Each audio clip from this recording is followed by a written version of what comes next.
In many places, it's now a recognized public holiday, complete with festivals, concerts, educational events, and business promotions. While the spirit of Yeah, for those who don't know, he just said it right there. Shouts out to 2025 KC Canafest. It's been cracking since Friday evening. Yeah, Friday evening. Although it's raining here in Kansas City, people been out getting wet. Shouts out to his water wet video. Y'all know to hit up the playlist.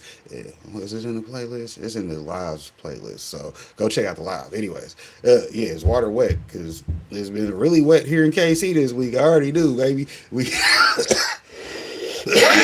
420 in Kansas City is usually when the rain is cracking off. So, hey, don't get wet out here in these streets trying to play that game. Hey, because we already know it's real out here in the field. And Canafest is out there cracking, but at the same point in time, it's an outdoor event, which we don't have to get that fixed coming up. We don't have to get us a large enough facility to handle the wet weather. Like, man, we got all these vendors out here. It's like 300 vendors out here, and it's raining, so they ain't really doing nothing. Because if they wasn't the ones that came with their own tents, they didn't have their own tents and the whole over. Nah, then they out here wet as mud, and then they'll start slowing it up. Like uh, last time I actually, well, not last year, the year before when fucking who was that? I just was thinking about that fucking name. Mendo Dope was supposed to perform. We had to miss the concert because it was raining. Shout out to the rain. I keep telling y'all got to be built for the rain.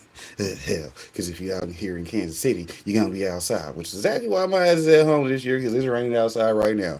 The doors open at 11 and it's raining. So, hell, what are the chances of the event popping this year? Hardly slim because they outside. But the years that it don't end up running on 420, it's usually a lovely event. Because, like they said, it's always a great time for people to meet up. 4 and 2 is 6. 6 is the number of time for those that have been paying attention. So, since it's the number of time, of course, it's a thing that they do. They set out a time to meet up with, aka the number of family or your smoking family, because you always make your own smoking family. Whoever you smoke with, that's your smoking family. So yeah, 420 is the number of time to smoke with your fam. Shouts out to them peoples, because I know my sister talking about she trying to smoke something later on. She talking about she had a whole bag just for today. Well, we'll see, because we'll fucking put in that work.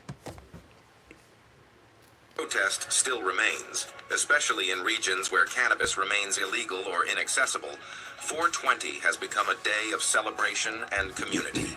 If you're looking to experience the day's energy firsthand, some of the most well-known celebrations offer a deeper glimpse into what 420 means today.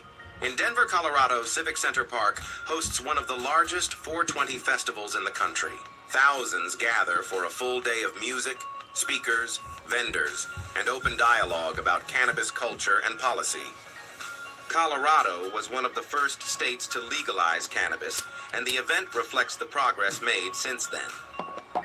On the West Coast, Hippie Hill in San Francisco's Golden Gate Park draws massive crowds every April 20th. What began as an unpermitted gathering has grown into a community tradition. People from all walks of life gather on the hill for a synchronized 4:20 p.m. session, supported by city services to ensure public safety and cleanup efforts. In the Northern Rockies, the 420 block party at Caras Park in Missoula, Montana, has become a regional highlight. Set along the scenic Clark Fork River, this event brings together music, local vendors, educational booths, and a strong sense of local culture.